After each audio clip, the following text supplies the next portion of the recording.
Properties of liquid के अंदर सही है, जो हमने अभी लास्ट प्रॉपर्टी पढ़ी है डिफ्यूजन की, सही है। तो इसके बाद अब नेक्स्ट हमारे पास आती है मोबिलिटी, सही। अब मोबिलिटी क्या होती है, सही है। The mobility is the ability to move freely, सही। The molecules in a liquid move freely, सही है। तो अब यहाँ पे हमारे पास क्या होता है कि अगर सही किसी भी स्टेट के अंदर, सही है, अगर किसी भी स्टेट के अंदर जो मॉलिक्यूल्स हैं वो अगर फ्रीली मूव कर सकते हैं तो इसका मतलब ये है सही कि उनके अंदर सही मोबिलिटी की जो क्या नाम है प्रॉपर्टी है वो मौजूद है। अब हमें ये बात सबसे अच्छी पता है कि भाई गैस के मॉलिक्यूल्स जो हैं वो सबसे ज़्यादा फ्रीली मूव कर सकते हैं। तो इसका मतलब हम ये कहेंगे कि भाई गैसेस के अंदर जो मोबिलिटी की प्रॉपर्टी है वो सबसे ज़्यादा होती है, because they can move freely, सही है। और अगर हम लिक्विड्स के अंदर आते हैं तो लिक्विड्स में क्या होता है कि मॉलिक्यूल्स जो हैं वो करीब करीब होते हैं, लेकिन फिर भी इंटरमॉलिक्यूलर फोर्सेस इतनी ज़्यादा नहीं होती कि उनको एक जगह के ऊपर रोक सकें, सही है। तो यहाँ पे क्या कर सकते हैं, ये फ्रीली मूव तो करते हैं लेकिन फार अवे मूव नहीं कर सकते, क्योंकि इंटरमॉलिक्यूलर फोर्सेस गैसेस के मुकाबले में ज़्यादा होती हैं यहाँ पे, ठीक है। तो यहाँ पे जो मॉलिक्यूल्स हैं वो फ्रीली मूव कर सकते हैं। इसका मतलब है कि मोबिलिटी की जो प्रॉपर्टी है वो गैसेस के साथ साथ लिक्विड्स के अंदर भी मौजूद होती है, सही है।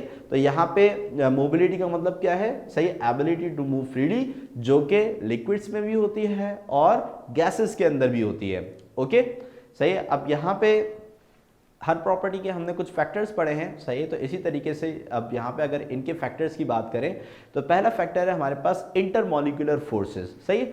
So mobility increases by increasing the temperature, ओहो सही, यहाँ पे हेडिंग जो है वो गलत डली हुई है, ये टेम्परेचर होना चाहिए था यहाँ पे, ठीक है, ओके, सही है। तो ये वाली जो हेडिंग है, सही, ये गलत है, इसको जगह पे होना चाहिए था टेम्परेचर, ओके। और यहाँ पे हमारे पास होना चाहिए था intermolecular forces, inter molecular forces, ठीक है। हेडिंग जो है वो आगे पीछे है, ठीक है, ओके। सबसे पहला हमारे पास है टेम्परेचर, ठीक है। तो mobility increases by increasing the temperature. अब इसका मतलब क्या होता है, अब इसका मतलब ये होता है, सही, कि अगर आप टेम्परेचर को बढ़ाओगे, सही, तो मोबिलिटी यानी कि मॉलिक्यूल्स जो है वो तेजी के साथ मूव करना शुरू हो जाएंगे। अब ये बात हमें कहाँ से पता चलती है, ये बात हमने एक पोस्टुलेट जो है वो गैसेस के अंदर हमने पढ़ा था, kinetic molecular theory of gas, जब हमने डिस्कस की थी ना, तो उसके अंदर हमने ये चीज़ पढ़ी थी कि भाई काइनेटिक एनर्जी जो है वो डायरेक्टली प्रोपोर्शनल होती है किसके, टेम्परेचर के, सही। तो अगर आप टेम्परेचर बढ़ाओगे सो काइनेटिक एनर्जी भी क्या हो जाएगी, बढ़ जाएगी। अब काइनेटिक एनर्जी को अगर हम डिफाइन करें, आपने फिजिक्स के अंदर काइनेटिक एनर्जी पढ़ा होगा। काइनेटिक एनर्जी क्या होती है, सही, एनर्जी, सही, that is possessed by a body by virtue of its motion, सही, ऐसी एनर्जी जो कि किसी बॉडी के अंदर उस वक्त मौजूद हो जब वो किस हालत में हो, मोशन की हालत में हो। तो इसका मतलब यह है कि काइनेटिक एनर्जी बढ़ने का मतलब है मोशन का बढ़ जाना, सही है, मोशन का बढ़ जाना। तो अगर हमारे पास क्या होता है कि भाई टेम्परेचर बढ़ता है तो इससे हमारे पास काइनेटिक एनर्जी भी बढ़ जाती है, सही। काइनेटिक एनर्जी बढ़ जाने का मतलब क्या होता है भाई, मोशन भी बढ़ जाता है, सही। अब मोशन बढ़ जाएगा तो इसका मतलब क्या है कि भाई मोबिलिटी भी हमारे पास क्या हो जाएगी, इंक्रीज हो जाएगी, क्योंकि भाई मोबिलिटी का मतलब ही क्या होता है, टू मूव फ्रीली, सही है। यानी कि जितना ज्यादा मॉलिक्यूल्स तेजी के साथ फ्रीली मूव करेगा तो इतना ज्यादा मोबिलिटी भी क्या होगी, इंक्रीज होगी। So temperature is directly proportional to mobility because by increasing the temperature kinetic energy of particles are also increases, सही, that cause to increase the motion of a particles, सही, जिसकी वजह से मोशंस बढ़ जाएंगे और मोबिलिटी का जो फैक्टर है वो इंक्रीज हो जाएगा, सही है। और फिर इसके बाद नेक्स्ट आता है हमारे पास इंटरमॉलिक्यूलर फोर्सेस, ठीक है। Mobility increases by decreasing the intermolecular forces, सही। अब इंटरमॉलिक्यूलर फोर्स का मतलब क्या होता है, इंटरमॉलिक्यूलर फोर्स का मतलब होता है मॉलिक्यूल्स का एक दूसरे की तरफ जो फोर्स ऑफ अट्रैक्शन, सही, फोर्स ऑफ अट्रैक्शन लगाना है, सही, ये इंटरमॉलिक्यूलर फोर्सेस कहलाता है, सही। अब हमारे पास सपोज करें कि भाई यहाँ पे ये एक मॉलिक्यूल, ये दूसरा मॉलिक्यूल, ये तीसरा, ये चौथा, ये पांचवा, ये छठा, ये सातवां, आठवां, ये नवां, ठीक है। अब यहाँ पे हमारे पास क्या है कि अगर इनके दरमियान इंटरमॉलिक्यूलर फोर्सेस काफ़ी ज़्यादा होंगी, सही, तो क्या होगा कि ये मॉलिक्यूल्स एक दूसरे को किसी भी डायरेक्शन के अंदर मूव होने नहीं देंगे, सही। लेकिन अगर हम क्या करते हैं कि इन इंटरमॉलिक्यूलर फोर्सेस को अगर हम कम कर दें, सही, ख़त्म कर दें या फिर कम कर दें, सही, तो फिर ये जो मॉलिक्यूल्स हैं ये काफ़ी आसानी से हर डायरेक्शन के अंदर क्या हो सकते हैं भाई, मूव कर सकते हैं, सही। यानी कि अगर हम इंटरमॉलिक्यूलर फोर्सेस को कम कर देते हैं तो मॉलिक्यूल्स हर डायरेक्शन में फ्रीली मूव कर सकेंगे, सही। यानी कि उनकी जो मोबिलिटी की प्रॉपर्टी है वो क्या हो जाएगी बच्चों, इंक्रीज हो जाएगी। लेकिन अगर इंटरमॉलिक्यूलर फोर्सेस ज़्यादा होंगी तो मॉलिक्यूल्स जो है वो सबको एक जगह पे जोड़ के रखना चाहेंगे, सही, लेकिन उसकी वजह से क्या होगा कि मॉलिक्यूल्स मूव नहीं कर सकेंगे, जिसकी वजह से मोबिलिटी जो है वो हमारे पास क्या हो जाएगी, कम हो जाएगी। क्लियर है बात। तो इसी वजह से यहाँ पे लिखा है कि भाई मोबिलिटी इंक्रीज, मोबिलिटी बढ़ जाएगी, सही, by decrease in the intermolecular forces, अगर इंटरमॉलिक्यूलर फोर्सेस क्या हो जाती हैं, डिक्रीज हो जाती हैं। क्लियर हुई बात यहाँ पे, सही है। तो टेम्परेचर के साथ मोबिलिटी का डायरेक्ट रिलेशन है और इंटरमॉलिक्यूलर फोर्सेस के साथ मोबिलिटी का जो है वो इनडायरेक्ट रिलेशन यानी कि इनवर्स रिलेशन है, ठीक है। तो यहाँ पे इन दोनों के अंदर, इन दोनों पॉइंट्स के अंदर कोई प्रॉब्लम, जल्दी से क्वेश्चन पूछने और जिनको समझ में आ गया जैसे ओके का रिप्लाई करें ताकि हम बढ़े आगे जल्दी से।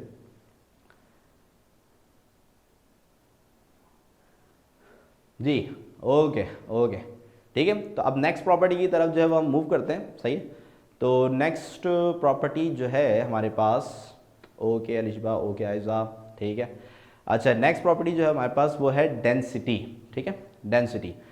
अब डेंसिटी जो है वो हमने गैसेस के अंदर भी समझी थी कि भाई गैसेस में डेंसिटी क्या होती है, अब वही चीज़ जो है वो लिक्विड के अंदर भी है, सही है। तो डेंसिटी क्या होती है कि किसी भी, सही, किसी भी सब्सटेंस में, सही, किसी भी सब्सटेंस के यूनिट वॉल्यूम के अंदर जितना मास मौजूद है, सही, वो उसकी डेंसिटी कहलाती है, सही है। देखिए एक तो होता है हमारे पास कंप्लीट वॉल्यूम, ये है भाई हमारे पास कंप्लीट वॉल्यूम, ठीक है। लेकिन हम यहाँ पे कंप्लीट वॉल्यूम की बात नहीं कर रहे, हम यहाँ पे बात कर रहे हैं सिर्फ और सिर्फ यूनिट वॉल्यूम की, सही है। यानी कि समझ लें कि ये जो मैंने बॉक्स बनाया ना, ये है हमारे पास इसका यूनिट वॉल्यूम। अब यूनिट वॉल्यूम का मतलब क्या होता है, यूनिट वॉल्यूम का मतलब क्या होता है, यूनिट का मतलब होता है 1, सही है। अब वॉल्यूम का कोई भी यूनिट ले लें, 1 dm3, सही है। तो इसका मतलब क्या हुआ कि भाई 1 dm3 के अंदर, सही है, 1 dm3 के अंदर हमारे पास इस सब्सटेंस का जितना भी मास मौजूद होगा, सही है, वो उस सब्सटेंस की क्या कहलाएगी, डेंसिटी कहलाएगी, सही है। वो सब्सटेंस की क्या कहलाएगी भाई, डेंसिटी कहलाएगी। तो किसी भी सब्सटेंस के यूनिट वॉल्यूम के अंदर जितना भी मास मौजूद होता है वो उस सब्सटेंस की क्या कहलाती है, डेंसिटी कहलाती है, सही है। अब होता क्या है कि जो गैसेस हैं, सही है, उनके अंदर इंटरमॉलिक्यूलर फोर्सेस होती हैं कम, तो वो होते हैं फार अवे, सही है। अब जब वो फार अवे होते हैं तो फिर यूनिट वॉल्यूम के अंदर जो मॉलिक्यूल्स हैं उनकी तादाद हो जाती है कम। जब मॉलिक्यूल्स की तादाद कम होगी तो मास भी क्या हो जाएगा, कम। इसी वजह से जो गैसेस हैं उनकी डेंसिटी भी क्या होती है, कम, ठीक है। अब अगर हमारे पास, अगर हम लिक्विड की बात करें तो लिक्विड में जो इंटरमॉलिक्यूलर फोर्सेस हैं वो क्या होती हैं, ज्यादा, सही, जिसकी वजह से मॉलिक्यूल्स क्या आ जाते हैं, करीब करीब। और मॉलिक्यूल्स जब करीब करीब आ जाएंगे तो फिर इनके यूनिट वॉल्यूम के अंदर खुद ब खुद मॉलिक्यूल्स की तादाद क्या हो जाएगी बच्चों, बढ़ जाएगी।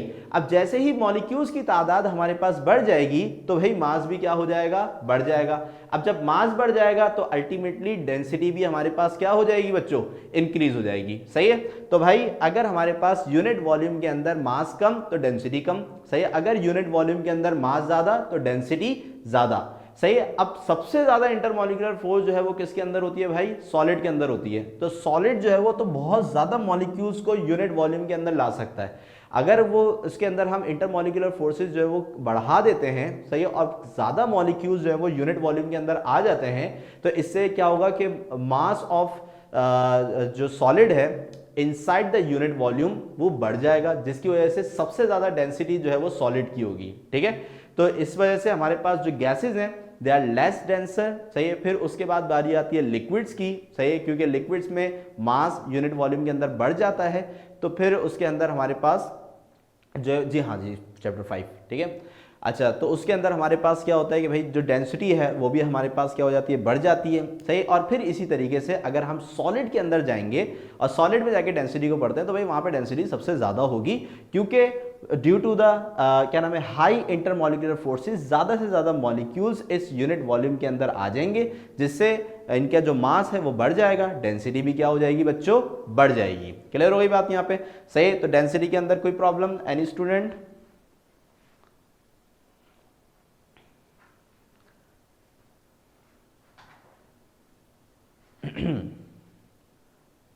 ओके फिर अब इसके बाद जो नेक्स्ट चीज़ है वो है इसके फैक्टर्स, यानी कि अब इसके भी दो फैक्टर्स हैं जो कि हमें डिस्कस करने हैं। सही, नंबर वन इज प्रेशर। सही है, liquids are slightly affected by pressure, increase in pressure on liquid, increase in density. वैसे तो यहाँ पे बोलने के भाई लिक्विड्स को जो है वो ज़्यादा प्रेशर से ज़्यादा जो है वो कोई फर्क नहीं पड़ता। सही है, लेकिन अगर आप क्या करते हो कि उनके ऊपर प्रेशर अप्लाई करते हो तो भाई सोचने की बात है, अगर हम उस पर प्रेशर अप्लाई करेंगे तो मॉलिक्यूल्स क्या हो जाएंगे, करीब आ जाएंगे। अब जब मॉलिक्यूल्स करीब आ जाएंगे तो उस यूनिट वॉल्यूम के अंदर मॉलिक्यूल्स की तादाद और ज़्यादा क्या हो जाएगी, बढ़ जाएगी। जब मॉलिक्यूल्स की तादाद बढ़ेगी तो मास भी क्या हो जाएगा, बढ़ जाएगा, और हमारे पास डेंसिटी भी क्या हो जाएगी, बढ़ जाएगी। यानी कि अगर हम प्रेशर को बढ़ाते हैं, सही, लिक्विड्स के ऊपर अगर हम प्रेशर को बढ़ाते हैं तो अल्टीमेटली हमारे पास जो डेंसिटी है, सही है, वो भी बच्चों क्या हो जाएगी, बढ़ जाएगी, क्योंकि प्रेशर के बढ़ाने से मॉलिक्यूल्स करीब आ जाएंगे, मॉलिक्यूल्स के करीब आने से यूनिट वॉल्यूम में मॉलिक्यूल्स की तादाद बढ़ जाएगी, और मॉलिक्यूल्स की तादाद बढ़ जाने की वजह से मास भी बढ़ जाएगा, और जब मास बढ़ेगा तो जाहिर सी बात है भाई डेंसिटी भी क्या हो जाएगी, इंक्रीज हो जाएगी। क्लियर है बात यहाँ पे, सही है। अच्छा, फिर इसके बाद नेक्स्ट जो हमारे पास फैक्टर है वो है टेम्परेचर का। सही, liquids are less affected by temperature, as by increasing temperature liquid increase their volume which decrease density. अब टेम्परेचर बढ़ाने से हमारे पास होगा क्या, टेम्परेचर बढ़ाने से हमारे पास होगा ये कि भाई जैसे ही हम टेम्परेचर को इंक्रीज करेंगे तो मॉलिक्यूल्स जो है वो दूर दूर होना शुरू हो जाएंगे। क्यों, क्योंकि मॉलिक्यूल्स की जो काइनेटिक एनर्जी है वो क्या हो जाएगी, बढ़ जाएगी। अब जब मॉलिक्यूल्स की काइनेटिक एनर्जी बढ़ जाएगी, सही है, तो उससे क्या होगा कि मॉलिक्यूल्स दूर हो जाएंगे। दूर होने से उस यूनिट वॉल्यूम के अंदर मॉलिक्यूल्स की तादाद क्या हो जाएगी, कम हो जाएगी। अब जब मॉलिक्यूल्स की तादाद कम तो मास कम, मास कम तो डेंसिटी भी हमारे पास क्या हो जाएगी, कम हो जाएगी, यानी कि जो डेंसिटी है, सही है, वो हमारे पास क्या हो जाएगी, डिक्रीज हो जाएगी। तो इसका मतलब हमें ये समझ में आता है कि भाई टेम्परेचर जो है वो इनवर्सली प्रोपोर्शनल है किसके भाई, डेंसिटी के। सही है, यानी कि अगर हम टेम्परेचर बढ़ाएंगे तो उससे डेंसिटी क्या हो जाएगी, कम हो जाएगी। सही है, तो प्रेशर के फैक्टर के अंदर, टेम्परेचर के फैक्टर के अंदर अगर किसी बच्चे का क्वेश्चन है तो जल्दी से पूछ लें, सही, ताकि फिर हम नेक्स्ट टॉपिक की तरफ मूव करें, और जल्दी से इसको एक दफा रीड आउट भी कर लो।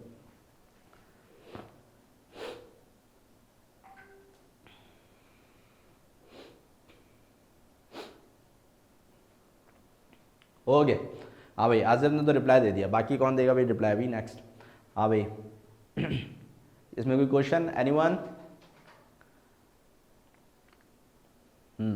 सही, एक और दफ़ा मैं दोनों प्रॉपर्टीज़ को समझा रहा हूँ, जुनैद बोल रहा है, ठीक है, और बाकी अलीश भाई का क्लियर हो गया है, सही, आयज़ा तंजीला क्लियर हो गया, ठीक है, ठीक है। अच्छा, ये दोनों फैक्टर्स को एक दफ़ा समझा रहा हूँ, जुनैद जल्दी से देख लेंगे, ठीक है। अच्छा देखें, प्रेशर के बढ़ने से क्या होगा कि जब आप लिक्विड्स के ऊपर प्रेशर बढ़ाओगे तो मॉलिक्यूल्स करीब आ जाएंगे, जब मॉलिक्यूल्स करीब आ जाएंगे तो वो जो यूनिट वॉल्यूम है उसके अंदर मॉलिक्यूल्स की तादाद क्या हो जाएगी, बढ़ जाएगी। जब मॉलिक्यूल्स की तादाद बढ़ेगी तो मास भी क्या हो जाएगा, बढ़ जाएगा। जब मास बढ़ेगा तो डेंसिटी भी हमारे पास क्या हो जाएगी, बढ़ जाएगी, क्योंकि मास जो है वो डेंसिटी के साथ डायरेक्टली प्रोपोर्शनल होता है। सही है, तो जब हम मास को बढ़ाएंगे तो फिर डेंसिटी भी क्या हो जाएगी, हमारे पास बढ़ जाएगी। क्लियर है।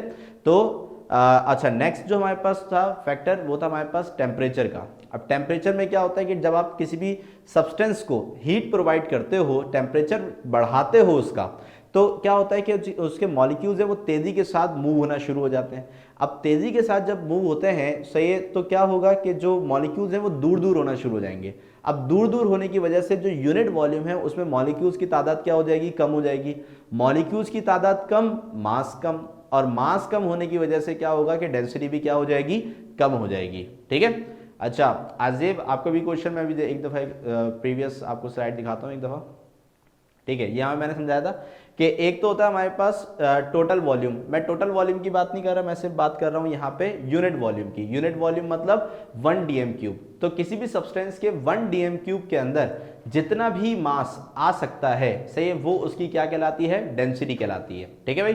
तो यहाँ पे यूनिट वॉल्यूम के अंदर जितना भी मास सब्सटेंस का मौजूद होता है वो उसकी क्या कहलाती है, डेंसिटी। तो अगर यूनिट वॉल्यूम में मास ज़्यादा तो डेंसिटी ज़्यादा, यूनिट वॉल्यूम में मास कम तो डेंसिटी कम। सही। तो अगर डेंसिटी को आसान अल्फाज में समझना है तो क्या कहोगे कि भाई डेंसिटी जो है वो मास है किसी भी सब्सटेंस का जो कि उसके यूनिट वॉल्यूम के अंदर मौजूद होता है। क्लियर है बात यहाँ पे आजेब और जुनैद? सही है दोनों? ओके ठीक है, गुड। सही है। तो भाई ये भी हमारे पास फैक्टर्स भी हो गए, ठीक है।